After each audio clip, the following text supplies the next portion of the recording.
Hello guys, welcome to this video. ये हमारा video lecture जो है थर्ड है गाइज। इसमें हम लोग अनसॉल्व पेपर मैथ्स का 2024 का सेट सेकंड देख रहे हैं। इसका कोड है 324 EY। तो इस वीडियो लेक्चर में जो हम लोग क्वेश्चन नंबर 4 के सारे पार्ट देखेंगे। ABCD का हो सकेगा तो और आगे भी क्वेश्चन हम लोग ले लेंगे, लेकिन ये सारे पार्ट इसमें फिक्स हैं। ओके, तो इससे पहले हमने सारे फर्स्ट सेकंड अपलोड किए हैं, जिसमें lecture second sorry set second का जो है सारे हमने पार्ट्स के करवा दिए हैं। और आपकी ये 2025 एग्जाम के लिए बहुत ही इंपॉर्टेंट है। तो हम लोग बढ़ते हैं नेक्स्ट वाले क्वेश्चन पर।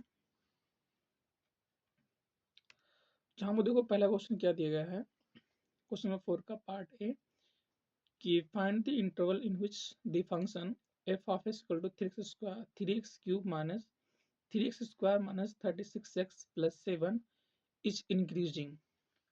मतलब किस इंटरवल में जो है आपका जो फंक्शन दिया गया है ये इंक्रीजिंग है। इसके लिए हमें इंटरवल जो है वो फाइंड करना है। ओके, तो हम लोग यहाँ से पहले जानते हैं कि हाँ, यहाँ कुछ हम लोग डिफिनेशन नोट कर लेंगे। डिफिनेशन आप क्या कहती है, we know that f of x is increasing. यह इंक्रीजिंग कब होता है, f of x is increasing if आपका फर्स्ट डेरिवेटिव है एफ डैश ऑफ एक्स, यह ग्रेटर देन इक्वल टू 0 हो for all x belonging to open interval a comma b के लिए। अगर कोई ए बी आपका वैल्यू में है, मान लीजिए उसके सभी वैल्यू के लिए आपका f dash x greater than equal to 0 हो रहा है, तो हम लोग बोलते हैं इस इंटरवल में आपका फंक्शन इंक्रीजिंग है। सिमिलरली आपका डिक्रीजिंग किस में होता है, f of x is decreasing if हमारे पास क्या हो जाए कि फर्स्ट डेरिवेटिव जो है वो लेस देन इक्वल टू क्या आ जाए, 0 हो जाए for all x belonging to open interval a comma b के लिए। कितनी हमारी वो जो इंक्रीजिंग डिक्रीजिंग डिफिनेशन हुई, इसी हम लोग बोलते हैं स्टैटिकली इंक्रीजिंग। तो उसमें क्या होता है, आपका function F dash greater than 0 होता है, आपका इक्वलिटी हट जाती है। सेम इसमें स्ट्रिक्टली डिक्रीजिंग मतलब आपका इक्वलिटी हट जाएगा, लेस देन सिर्फ f dash x less than 0 होगा तो आपका स्ट्रिक्टली डिक्रीजिंग हो जाएगा for all x belonging to a comma b के लिए। ओके, तो हम लोग इस फंक्शन को डेरिवेट करना पड़ेगा जो हमको फंक्शन दिया गया है। नाउ आपको जो फंक्शन एफ एक्स है उसका डेरिवेट क्या हो जाएगा, 3x cube minus 3x square minus 36x plus 7। Right guys, तो इसको हम लोग डेरिवेट करते हैं, क्या पाएंगे देखना, एफ डैश ऑफ एक्स आप लोग फॉर्मूला जानते हो, एक्स की power n d over d x. तो क्या हो जाएगा ये 9x 3 3 9 x square minus 6x minus 36। अब हमें पुट करना आता है फॉर इसका हमें रूट निकालना है, जिसको हम लोग 0 के अकॉर्डिंग पुट करते हैं प्लस एक्स। मतलब यहाँ से क्या मिल जाएगा हमें, 9 of x square minus 6 of x minus 36 बराबर 0। तो यहाँ से हम लोग कितना कॉमन ले सकते हैं, 3 हम लोग कॉमन लेने क्या पाएंगे, 3x square minus twice of x minus 3 one 3 3 2 6 मतलब 12। यहाँ से 3 की इधर भेज दो आप लोग राइट हैंड साइड, तो क्वेश्चन क्या मिलेगा, 3x square minus twice of x minus 12 equal to 0। Okay, ये आपको मिल गया यहाँ पर। तो हम लोग यहाँ पे क्या बोल देंगे इसको, अब हमें इसका निकालना है फैक्टर। अब इसको फैक्टर निकालने के लिए जो है, मतलब कि उसको जो आपका 2 नंबर आएगा उसका फैक्टर जिसका मल्टीपल 12 होना चाहिए, उसका एडिशन कितना आ जाए, 2 आ जाए। तो इससे कौन सा नंबर बने जिसका जो है एडिशन 2 हो रहा हो और उसका मल्टीपल 12 आ रहा हो। ओके, हमारे पास शायद कुछ इसका नंबर आ जाएगा। आप लोग क्या करोगे, जैसे जब इसको आप लोग इसका फैक्टर निकालोगे तो कुछ आपको इस तरह मिलेगा ये कि एक आप लोग निकाल सकते हो कि यहाँ पर रूल के बाय यूजिंग फार्मूला। आपका फार्मूला क्या कहता है, आपका जो फार्मूला कहता है कि कितना x इक्वल टू क्या आता है, minus b plus minus under root b square minus 4ac upon में 2a। ये फिर इसको जो आप लोग ये भी कर सकते हो, कंप्लीट स्क्वायर बना सकते हो आप लोग। तो जो आप लोग कंप्लीट स्क्वायर बनाओगे या फिर जो है इसको आप लोग डायरेक्ट स्पेंड करोगे तो आप लोग समथिंग कुछ पॉइंट में आएगा। और चलो ठीक है, हम लोग निकाल लेते हैं वैल्यू क्या आ जाएगी। जस्ट मिनट वेट करना आप लोग। अगर इसकी वैल्यू हम लोग काउंट करें तो कितना पाएंगे, राइट। यहाँ पे हम लोग वैल्यू पुट करेंगे इस बार क्या मिल जाएगा, यानी +2 प्लस माइनस अंडर उसको 4 माइनस 2 स्क्वायर 4 हो जाएगा 4ac ना। 4 इंटू ए कितना हमारे पास है 3 और 2 कितना माइनस में 12/2 इंटू 3 कितना जाएगा ये 2 plus minus under root 4 plus कितना हो जाएगा आपका 4 12 का 48 इंटू 3। ये हो कितना जाएगा, ये सिमिलरली आपका हो जाएगा 3 8 जा 24 और कैरी आपका 2 बचा 3 4 जा 12 12 प्लस 2 14। मतलब इतना, मतलब हमें यहाँ से क्या हटाना है, ये आपको हटा देना है। ओके, ये हमारे पास काम हो गया। यहीं पर ये 6 आ गया, इसको हम लोग ऐड करेंगे कितना पा जाएंगे 2 प्लस अंडर रूट 148/6। तो हम लोग अगर यहाँ पे प्लस साइन लेते हैं तो 2 plus taking plus sine under 148/6। अब स्क्वायर रूट ऑफ 148 कितना आता है हमें देखना है। कैलकुलेशन आप लोग जो निकालोगे 148 का तो ये आ जाएगा 2 प्लस समथिंग 12.16 हम लोग ले लेते हैं इतना बाई 6। कितना आता है आपका अप्रॉक्सीमेट, तो इसको हम लोग ऐड करेंगे तो हो जाएगा 14.16/2। मतलब 2 से अगर हम लोग डिवाइड करेंगे तो सॉरी 2 नहीं, यहाँ पर 6 है, क्या लिख रहा हूँ यार 6, तो 6 2 जा 12। Okay, 0.12 plus 2 14 21। तो कितना आएगा 3 6 3 6 3 जा 18 3 जा जाएगा यहाँ पर, और कितना हो जाएगा 18 हुआ यहाँ पर 3 बचा इधर 36, तो 6 36 इतना आ जाएगा 2.36, राइट। मतलब x आप लोग प्लस लेने पर आपको मिल रहा है 2.36। मतलब जो x वैल्यू क्या हो इससे बड़ी हो तो इससे बड़ी हो मतलब x कितना आ रहा है प्लस साइन पे, कहने मतलब जो हम लोग x की वैल्यू इससे या इससे हम लोग बड़ी लेते जाएंगे तो हमको जो इंटरवल मिलेगा वो पॉजिटिव इंटरवल मिलेगा। तो इसी तरह आप लोग माइनस लेने पे देख सकते हो, तो जो हमको दे देगा यहाँ पर इंक्रीजिंग। चलो ठीक है, हम लोग नेगेटिव पे ले लेते हैं। नेगेटिव के लिए यहाँ पे क्या हो जाए सिर्फ सब्ट्रैक्ट हो जाएगा तो बस, और कुछ नहीं होगा आपका। यहाँ पर नेगेटिव साइन लेंगे तो 2 माइनस 12.16/6 मतलब कितना माइनस 10.16/2 और 2 से डिवाइड करेंगे तो 2 5 जा 10 पॉइंट कितना हो जाएगा ये 0.08। ओके, अब हमें क्या देखना है इसको कि ये जो है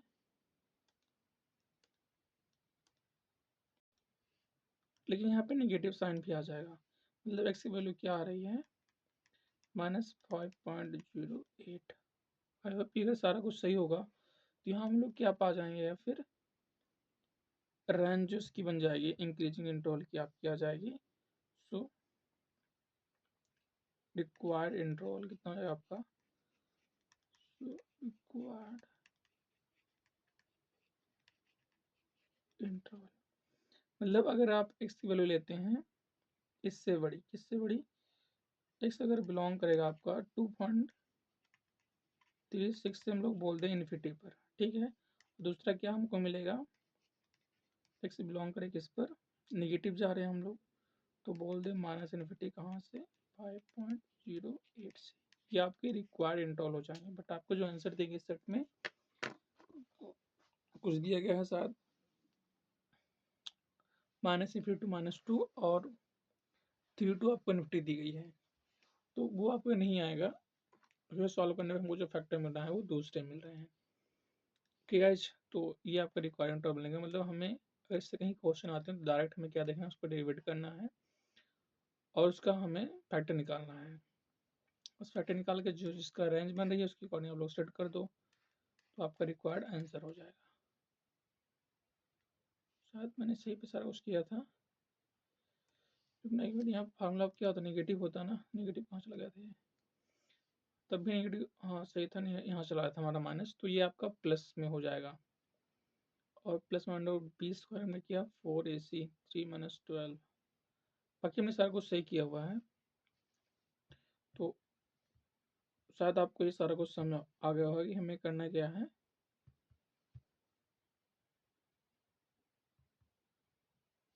तो हम लोग बढ़ते हैं नेक्स्ट क्वेश्चन की तरफ। फिर ये हमको नेक्स्ट क्वेश्चन दिया गया है आप लोग को कि find the integration value of this integral. तो हम जानते हैं कि हमें इसका कोई डायरेक्ट हमें रूल नहीं होता साइन के, साइन कॉस के फार्मूला जानते हैं, तो यहाँ हम लोग यूज करें कौन सा फार्मूला, cos 2x का। cos 2x होता है आपका साइन के फॉर्म में 1 माइनस 2 साइन स्क्वायर एक्स, यहाँ से साइन स्क्वायर एक्स कितना हो जाएगा, this equal to 1 minus cos 2x by 2। इसको उठा के इस पूरे इंटीग्रेशन में सेट कर दो, तो माइनस पाई बाई 2 से पाई बाई 2, यहाँ पर 1 minus cos 2x by 2 dx। इस साइन स्क्वायर एक्स पूरा आपका रिप्लेस हो जाएगा। अब इसका इंटीग्रेशन करना है, हम लोग सेपरेट करते हैं कहाँ से, माइनस पाई बाई 2 से पाई by 2 1 by 2 dx minus cos 2x dx अपान में क्या 2 रहेगा, माइनस पाई बाई 2 से पाई बाई 2। अब इंटीग्रेशन 1 बाई 2 dx कितना हो जाएगा आपका x बाई 2, ठीक है, माइनस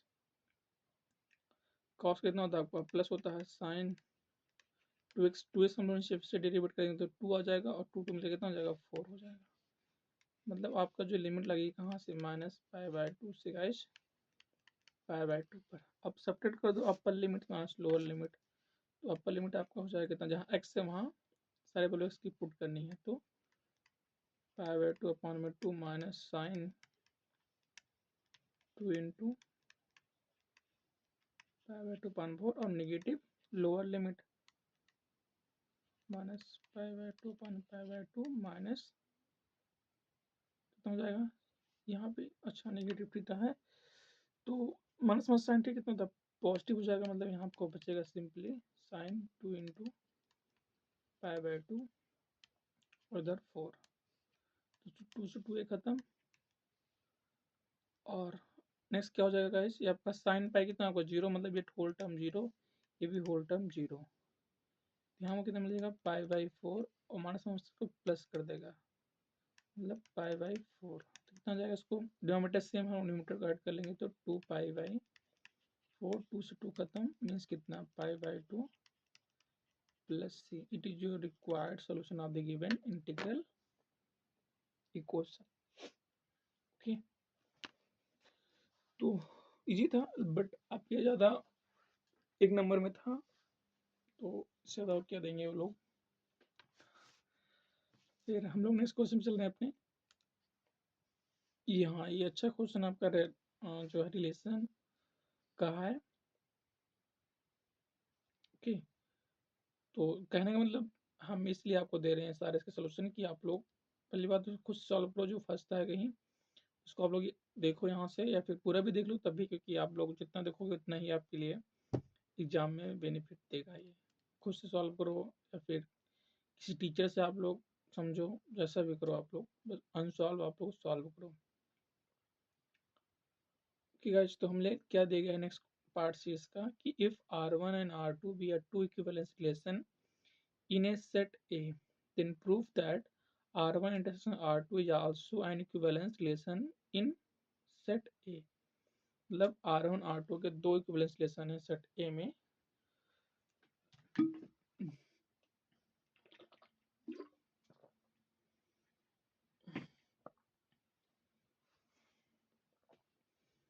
तो आपको दिखाना है कि इन दोनों का इंटरसेक्शन अगर ले लें हम लोग, तो जो तो कॉमन आते हैं उस दोनों आर में, R1 R2 के एलिमेंट में, वो भी आपका रिलेशन फॉर्म करेंगे। ओके, तो हम लोग क्या जानते हैं कि अगर मैं कहीं दिखाना इक्विवेलेंस रिलेशन तो हम लोग क्या क्या दिखाते हैं, रिफ्लेक्सिव, सिमेट्रिक और ट्रांजिटिव। तो हम लोग सबसे पहले बात करते हैं यहाँ पे रिफ्लेक्सिविटी की। फर्स्ट पार्ट रिफ्लेक्सिविटी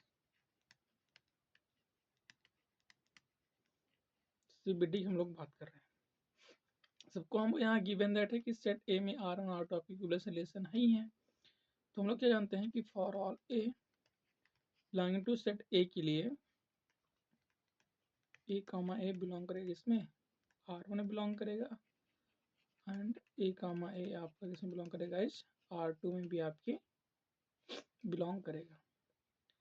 तो अगर कोई दो एलिमेंट आपके दोनों सेट में है, R1 भी R2 में है, तो उन दोनों का अगर हम लोग इंटरसेक्शन लेंगे तो दोनों बिलोंग करेगा, मीन्स कि ए कामा ए आपका बिलोंग करेगा R1 इंटरसेक्शन R2 में भी। ओके, तो इसका मतलब क्या होगा कि आपने दिखा दिया कि जो दोनों का इंटरसेक्शन आ रहा है उसमें भी सारे एलिमेंट ए के बिलोंग कर रहे हैं। This implies R1 intersection R2 is a equivalence, क्या आपके रिलेशन हो गए, इज इक्विवेलेंस रिलेशन। ये हमने प्रूव कर दिया आपके फर्स्ट पार्ट को, मतलब उसके फर्स्ट क्राइटेरिया को। अब हम लोग सेकंड क्राइटेरिया पढ़े। सेकंड क्राइटेरिया हमारे पास क्या है, सिमेट्रिसिटी है, मतलब सिमेट्री दिखाना। आप लोग ऐसे एग्जाम में भी लिखना जिससे आपको फुल मार्क मिले। सिमेट्रिसिटी आपका ये क्या क्या सिमेट्रिसिटी, मतलब हम लोग यहाँ पर मान लीजिए कि लेट हम लोग माना कोई दो एलिमेंट है ए बी बिलोंग कर रहा है सेट ए में। तो अगर इस सेट ए में बिलोंग कर रहा है तो यहाँ से हमें क्या इम्प्लाइज करेगा, ये इम्प्लाइज करेगा कि ए कामा बी आपके R1 में भी बिलोंग करेंगे एंड ए कामा बी आपके R2 में ही बिलोंग करेंगे। क्यों, बिकॉज R1 R2 क्या है आपके, यहाँ पे लिखना एक्सेप्ट क्यों हो रहा है, because R1 and R2 is equivalence relation. Okay, equivalence relation है, ये में गिवन दैट भी है। तो यहाँ से हम लोग क्या बोल सकते हैं, ए कामा बी आपका R1 इंटरसेक्शन R2 में भी बिलोंग करेगा। अब जैसे हम लोग क्या, अब यहाँ से दिखाना है हमें नेक्स्ट टाइम कि बी कामा ए भी इन दोनों इंटरसेक्शन में बिलोंग करता है। तो इसके लिए हम लोग क्या दिखा रहे हैं, फिर से वही सेम फंडा स्टार्टिंग वाला कि एंड बी कामा ए हमारे पास में R1 में बिलोंग करेगा and B comma A R2 में भी बिलोंग करेगा। क्यों, because R1 and R2 is equivalence relation, ये हमको गिवन है, राइट गाइस। तो गिवन है तो यहाँ से हम लोग दोनों का इंटरसेक्शन लगा R1 का, तो उसमें भी ये बिलोंग करेगा आपका R1 कामा R2 में। अब यहाँ तक शायद आपको समझ में होगा कि अभी तक हमने सिर्फ प्रॉपर्टी यूज किया R1 R2 में, जो हम लोग दिखाते हैं इक्विवेलेंस के लिए। तो अब देखो यहाँ हमने दिखा दिया इस क्राइटेरिया में ए कामा बी R1 में है, बी कामा बी R1 में है, तो this implies R1 intersection R2 is equivalence, sorry अभी नहीं, is a symmetric relation, is a, अरे यार यहाँ पे मैंने क्यों लगा दिया था, इज इक्विवेलेंस नहीं लिखेगा यहाँ पर, लोग लिखेंगे इज ए रिफ्लेक्सिव रिलेशन। ये रिफ्लेक्सिव रिलेशन यहाँ पे is a symmetric relation, symmetric relation. Okay, अब सेम हमें दिखाना है ट्रांजिटिविटी को भी, तो वो भी हम लोग दिखा देते हैं ट्रांजिटिव कैसे होगा। ये थर्ड पार्ट इसका ट्रांजिटिविटी को, ट्रांजिटिविटी BT। तो सेम वही करना है जैसे आप लोग इस सेट में दिखाते थे कि जैसे A कॉमा B आपका R में बिलोंग कर रहा है एंड B कॉमा C आपकी R में है, तो हम लोग क्या दिखाते थे A कॉमा C भी आपका R में बिलोंग करेगा ना। बस इसी को हमें लेना फंडा यहाँ पर भी। अब यहाँ पे हम लोग क्या कर देते हैं, मान लेते हैं कि लेट ये कोई हम लोग 3 एलिमेंट ले रहे हैं गाइस यहाँ पर ABC जो कि आपका सेट A से है। देन ये क्या इम्प्लाइज करेगा कि A कॉमा B आपका R1 में एंड B कॉमा C आपका R1 में बिलोंग करेगा। क्यों? क्योंकि आपका R1 दिया गया है, R1 R2 आपके इक्विवेलेंस रिलेशन है। एंड यहाँ से हम लोग क्या बोलेंगे नेक्स्ट पार्ट कि A कॉमा B आपका R2 में ही होगा and okay and B comma C आपके R2 में भी होगा। और यहाँ से ये दोनों इम्प्लाइज क्या करेंगे कि A कॉमा C आपका R1 में बिलोंग करेगा, यहाँ से क्या इम्प्लाइज करेगा कि A कॉमा C आपका R2 में बिलोंग करेगा। ये दोनों कंडीशन क्यों हो रही है? Because R1 and R2 is a equivalence relation. Similarly यहाँ पर भी वही ये वाला आपका देखो, आपको R1 में A कॉमा C बिलोंग कर रहा है, R2 में भी A कॉमा C बिलोंग कर रहा है। इसका मतलब क्या हो गया आपका कि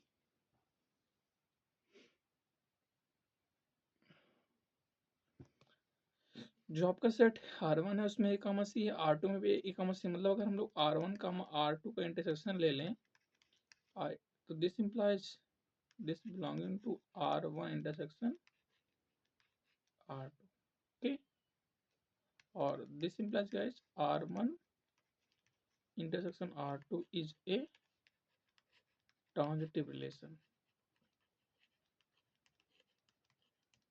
ये हमारे पास क्या है, ट्रांजिटिव रिलेशन है। तुमने दिखा दिया कि आपका सिमेट्रिक भी है, सॉरी ट्रांजिटिव भी है, सिमेट्रिक भी है, ऊपर हमें रिफ्लेक्सिव भी दिखा था।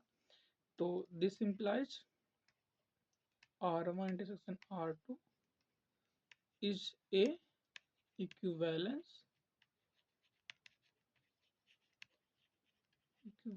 रिलेशन। बहुत ही हम लोग सिंपल लैंग्वेज में सारा कुछ उसको दिखा दिए, नहीं सिंपल था बट जो आइडिया आपको दी गई उसी को यूज करो। और इंटरसेक्शन प्रॉपर्टी से हम लोग जानते हैं कि वो दोनों बिलोंग करेगा, अगर आपकी ए में ही है बी में ही है तो यहाँ से हमारे पास ये इसका टोटल गाइस प्रूफ हो जाता है। ओके, आप लोग ऐसे एग्जाम लिखे तो आपको फुल मार्क जो भी है आपके 5 नंबर का है या 2 नंबर का, शायद जो भी होगा 2 नंबर का है। अच्छा, ये 2 नंबर में आएगा तो ये 5 नंबर में आएगा, यहाँ फिलहाल पूछ लिए हैं। हाँ, बाकी ऐसा होने वाला नहीं है। ओके, तो हम लोग बढ़ते हैं फिर अपने नेक्स्ट क्वेश्चन की तरफ। अब हाँ, हमको ये भी दिया गया है, नेक्स्ट क्वेश्चन यही है कि पार्ट डी वाला है आपका 4th का। ओके, क्या दिया गया है कि A B C are the vector and A plus B plus C equal to 0, then find the value of the vector A dot into vector B plus vector B dot vector C plus vector C dot vector A. वैसे ही आपके लिए most important है क्योंकि ऐसे question इस बार भी आने वाले हैं। ओके, मतलब आपको क्या दिया गया है कि A B C are a vector such that A plus B plus C का क्या दिया है आपको 0 यहाँ पर दिया गया है। यहाँ पर ध्यान देना, थोड़ा क्वेश्चन में फॉल्ट है। यहाँ पर जो आप लोग यहाँ पर आता क्या है कि ये सारे ए बी सी आपको दिए होते हैं यूनिट वेक्टर है ये, ठीक है, फिर तभी आप ये प्रूफ हो पाएगा, इसकी जो वैल्यू आपको उसमें दी गई सोल्यूशन में तभी आ पाएगी ये। तो मतलब if A B C are a unit vector and A plus B plus C क्या हो जा रहा है 0 हो रहा है, तो इतनी वैल्यू कितनी आएगी आपको बताना है। तो हम लोग देखिए आपको गिवन दैट क्या उसको हम लोग नोट कर लेते हैं। गिवन दैट गाइस हमको दिया गया है A B C are unit vector, हम लोग क्या जानते हैं यूनिट वेक्टर किसको बोलते हैं, जिसका मॉडुलस क्या आ जाए 1 आ जाए, मतलब vector A equal to vector B equal to vector C, सबका मॉडुलस कितना दिया गया है 1 दिया गया है, and vector A plus vector B plus C, इसकी वैल्यू क्या आपको दी गई है, इसकी वैल्यू आपको 0 दी गई है। नाउ हमारे पास का जो हमें करना है उसको हम लोग कैसे करें, ध्यान देना आप लोग। जो हमें ये दिया गया है इसका हम लोग मॉडुलस का इसका स्क्वायर करते हैं, taking modulus both side in equation first. Okay, taking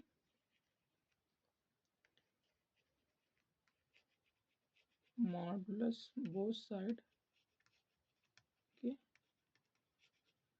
of equation first. तो हम क्या हम लगाइए, mod vector A plus mod vector B plus mod vector C बराबर 0 का मॉड, और 0 का मॉड कितना होगा, 0 ही आता है। अब क्या करेंगे, squaring both side.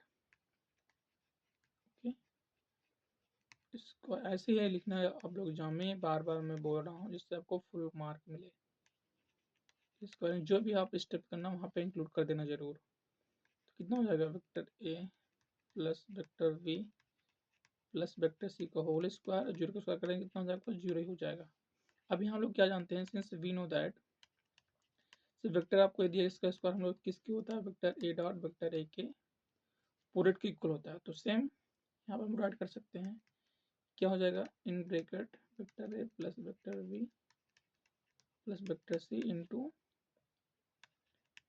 Vector A plus vector B plus vector C equal to 0, और दोनों वेक्टर को मल्टीप्लाई कर देना है।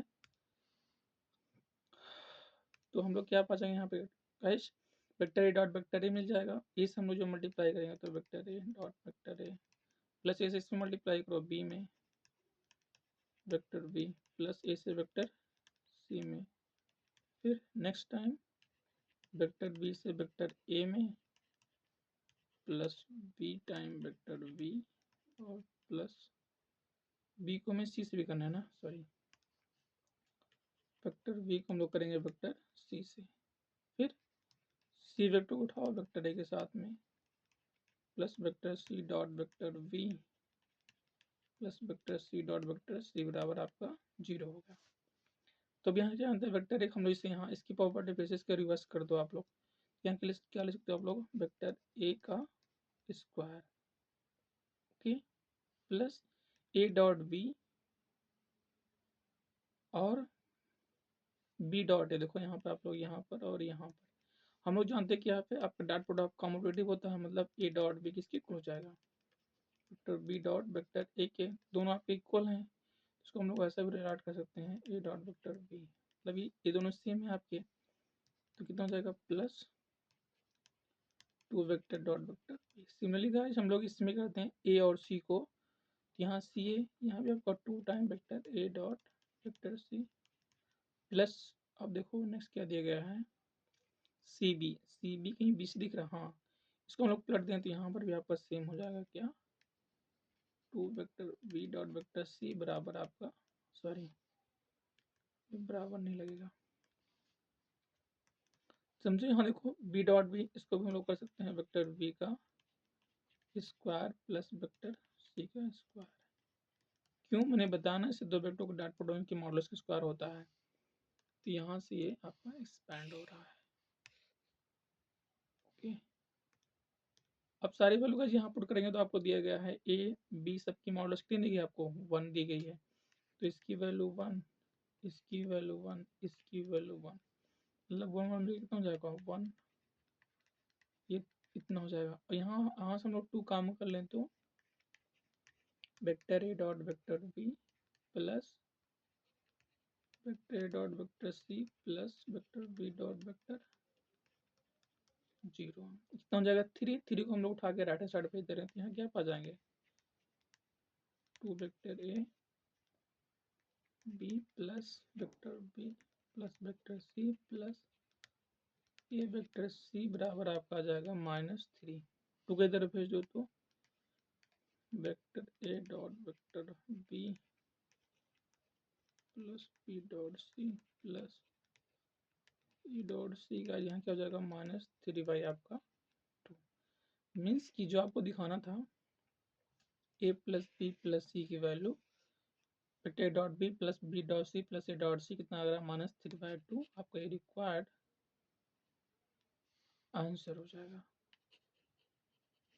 Okay, so it is your answer. एक बार फिर से मैं दिखा रहा हूँ सारा कुछ। ये आपको क्वेश्चन जो आपको दिखाना था, ओके, यहाँ पर हमने कुछ नहीं किया, हमने इस प्रॉपर्टी को स्क्वायर किया, मॉडुलस लिया, तो मतलब इसी हमने यूज किया फार्मूला, और हमको ये अपना आंसर मिल गया। तो हम लोग फिर नेक्स्ट क्वेश्चन पे चलते हैं। बस, हाँ, अब कितने क्वेश्चन थे? सात, सात क्या, चार ही, हाँ, इसमें चार ही क्वेश्चन दिए गए थे, और हमारी की वीडियो लेंथ भी 30 मिनट की हो गई, तो बहुत ज़्यादा हो गई है। ठीक है, नेक्स्ट पार्ट को हम लोग नेक्स्ट वीडियो में करते हैं। तो thank you very much for watching the video.